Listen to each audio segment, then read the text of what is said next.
Well, I think in honour of Captain Cook, we should have a little tot of rum. That's one for me.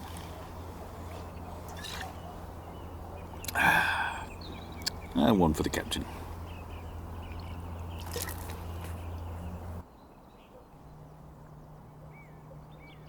Ahoy, shipmates! It's a land-based adventure today. Yes, I know, I can hear you all typing away and leaving comments below. And while you're leaving comments below, don't forget to click the thumbs up and subscribe. I'm sure you're writing, but Captain, isn't this a shipping channel called Solent Ships and supposed to be about ships? Well, wait, shipmates. There is a very ship-related theme to this little film. If I'm out and about on a land-based voyage, I always try and break up my trips with a quirky rest stop, rather than pulling into a motorway services such as Telford, recently voted the worst in the UK. Today, shipmates, it's a visit to a folly, and no ordinary folly, the Captain Cook Monument.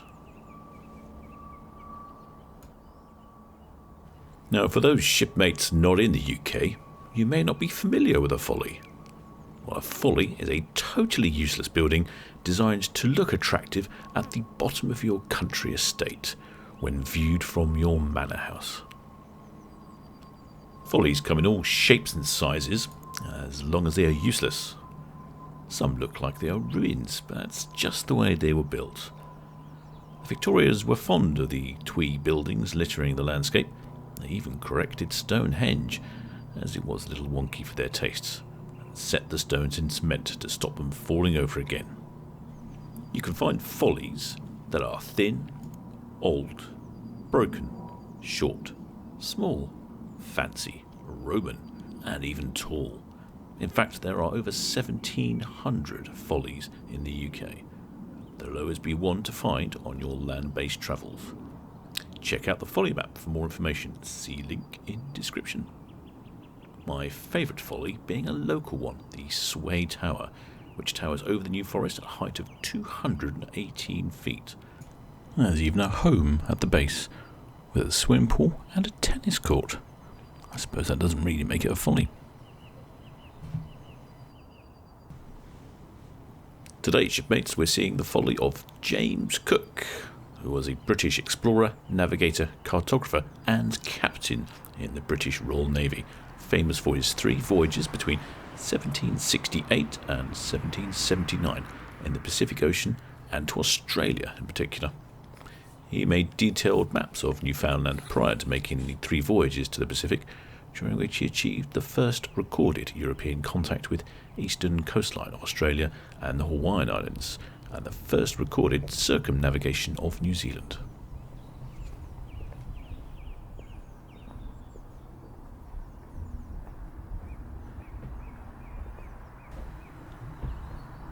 Cook joined the Royal Navy relatively late in life, working on a Yorkshire farm in his youth, before winning an apprenticeship with a merchant sailing company at the age of 17. He cut his teeth as a mariner on shipping voyages in the choppy waters of the North and Baltic Seas, and spent the next decade rising through the ranks and mastering the art of navigation. He was being groomed to become a captain, but in 1755 he shocked his superiors by quitting his merchant sailing career and enlisting in the British Navy as a common seaman. Cook was 26, far older than most of the new recruits, yet it didn't take him long for the Navy to recognise his talent.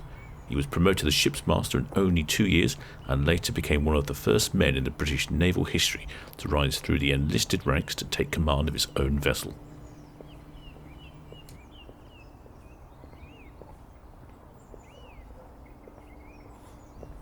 Cook first rose to prominence as a cartographer during the 7 Years' War, when his detailed charts of the St. Lawrence River helped the British pull off a surprise attack against the French-held Quebec. In the early 1760s, he was given a ship and tasked with charting the island of Newfoundland off the coast of Canada. The map he produced was so accurate that it was still in use in the 20th century. Cook's skill at charting the seas would later become a crucial tool in his explorer's arsenal. He won command of his first round-the-world voyage in part because he could be trusted to navigate in uncharted territory and bring home precise maps of the lands he discovered.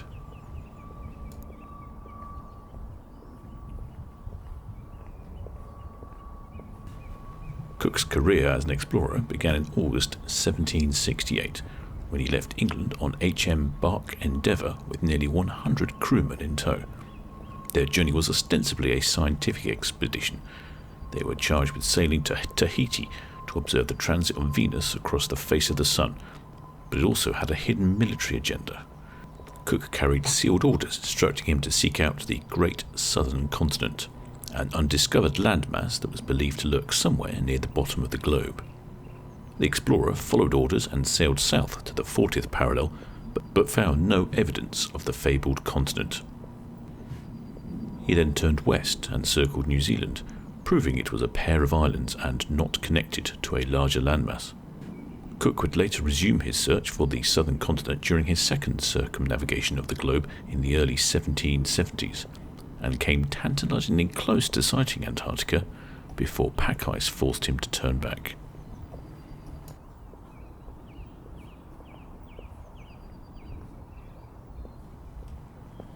After landing in Australia during his first voyage, Cook pointed his ship north and headed for the Dutch seaport of Batavia.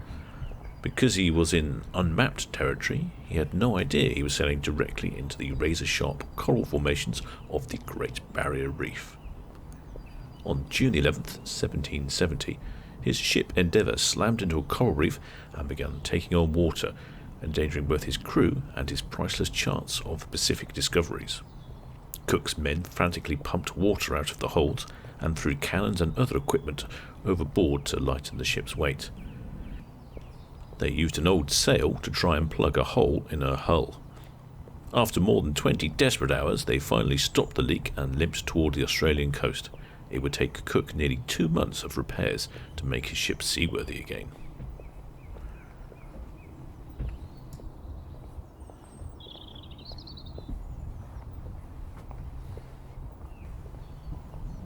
In the 18th century, the spectre of scurvy, a disease caused by a lack of vitamin C, loomed over every long-distance sea voyage.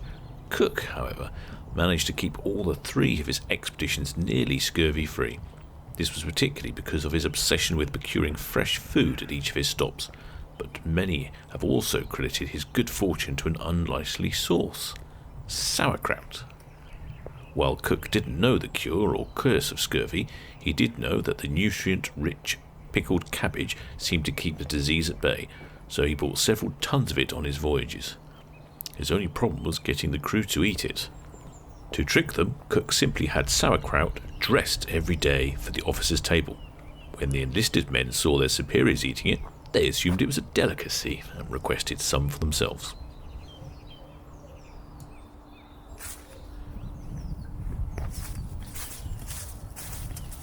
While Cook's journeys took place during a time when Britain was variously at war with the United States, Spain and France, his reputation as a pioneering explorer allowed him to travel the seas with relative impunity. In July 1772, a squadron of Spanish vessels briefly detained his ships, only to release them after realizing Cook was in command. Likewise, when Cook's third voyage set sail during the American Revolution, Benjamin Franklin wrote a memo to colonial captain ships instructing them to treat the British vessels as common friends to mankind if they encountered them at sea.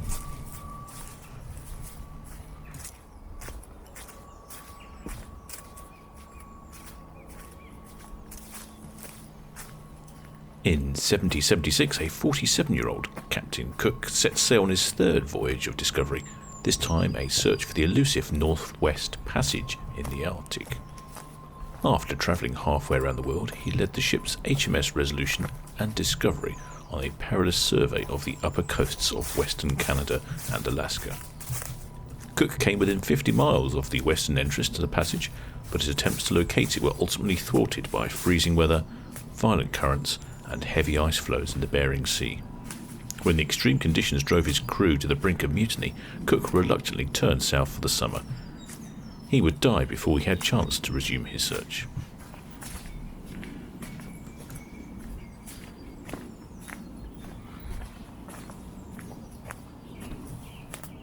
During Cook's third voyage, he became the first European to set foot on Hawaii, which he called the Sandwich Islands after his patron, the Earl of Sandwich.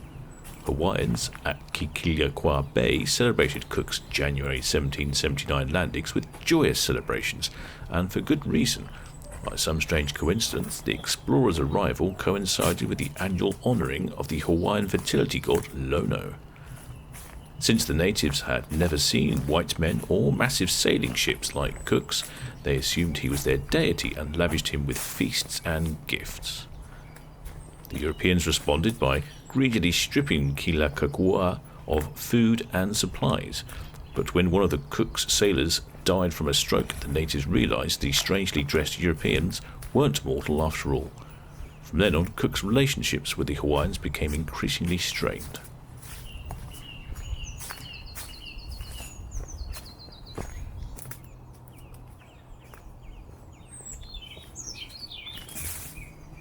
While docked for repairs in Hawaii in February 1779, Cook became enraged after a group of natives stole a cutter ship from one of his boats. He went ashore and tried to take King Kalaniʻopu's hostage, but the Hawaiians feared their leader would be killed and swarmed to his aid. When Cook's ship Discovery fired its cannons at another group of Hawaiians, the explorer panicked and discharged a rifle before fleeing to the waiting boat. He didn't get far before he was pelted by stones and struck by a club. A Hawaiian warrior then brandished a knife, a gift from Cook, and plunged it into his back.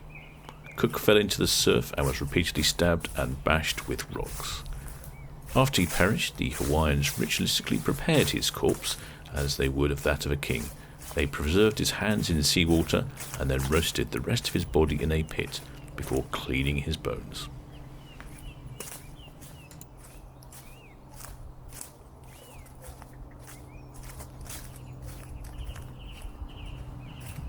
Cook explored and mapped more territory than any navigator of his era, and his achievements later saw him honoured by NASA. Cook's HMS Discovery was one of several historical vessels that inspired the name of the third space shuttle, and NASA later named their final shuttle Endeavour after the ship he commanded on the first circumnavigation of the globe. When the shuttle Discovery made its final space flight in 2011, its crew carried a special medallion made by the Royal Society in honour of Cook.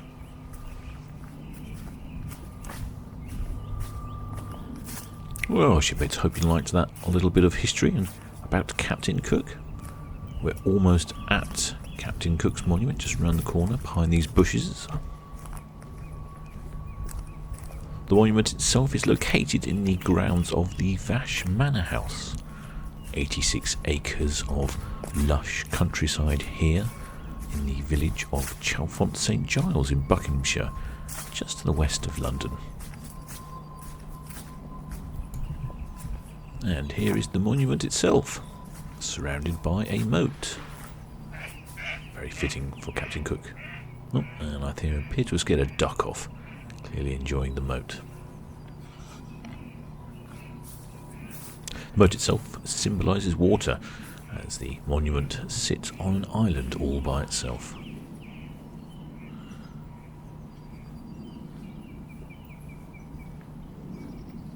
The Vache estate was owned by the Vache family until 1411, where it changed hands many times over the last 500 years.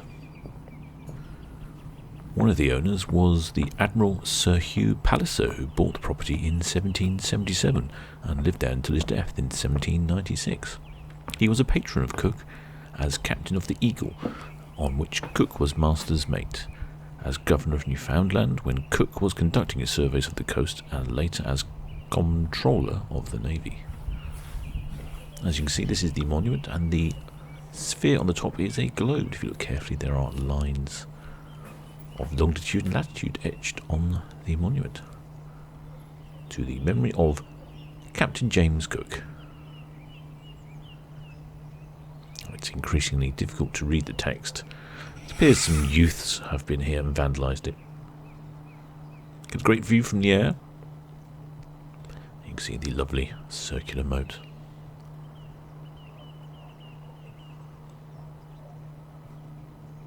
In 1780, Palliser erected a memorial to Cook in the form of a globe standing on a plinth with a long description about Cook on all 4 of its sides. It's housed in a 2-storey tower of flint rubble with red brick dressing. Each side has an open arcade and the parapet is a battlement.